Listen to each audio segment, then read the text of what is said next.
ఇప్పటి కాలంలో జీవితం చాలా వేగంగా పరుగులు తీస్తోంది.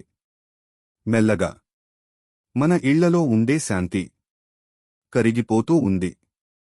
కాని మన సంస్కృతి ముందే ఒక మార్గం చూపించింది. ఇది నేటి మాట కాదు, వేల సంవత్సరాల క్రితమే చెప్పబడింది. మన వేదాలు ఏమంటాయంటే, ఈ సృష్టి అంతా నాదమే, నాదబ్రహ్మం అంటారు. ఈ జగత్తంతా ఒక ప్రకంపన, ఒక దైవిక స్పందన. ఎక్కడ నాదస్వర నాదం వినిపిస్తుందో అక్కడ శాంతి నిలుస్తుంది, అక్కడ ఐశ్వర్యం వర్ధిల్లుతుంది.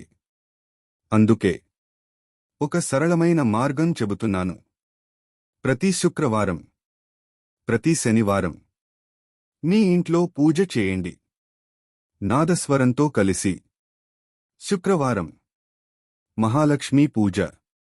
అది ఐశ్వర్యాన్ని ఇస్తుంది, శాంతిని నింపుతుంది, సౌఖ్యాన్ని ప్రసాదిస్తుంది. శనివారం శ్రీ వెంకటేశ్వర స్వామి పూజ. అది రక్షణ ఇస్తుంది, సమతుల్యతను కాపాడుతుంది, జీవితానికి స్థిరత్వం ఇస్తుంది. ఈ మూడు కలిపి ఆచరించండి.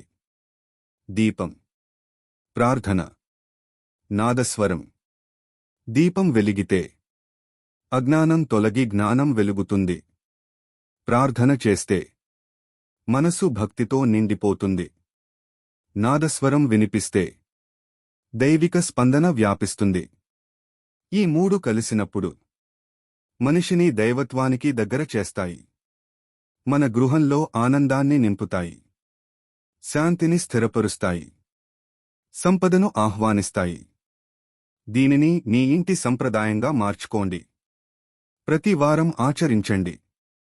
మీ పిల్లల కోసం, రాబోయే తరాల కోసం. ఈ మాట గుర్తుంచుకోండి.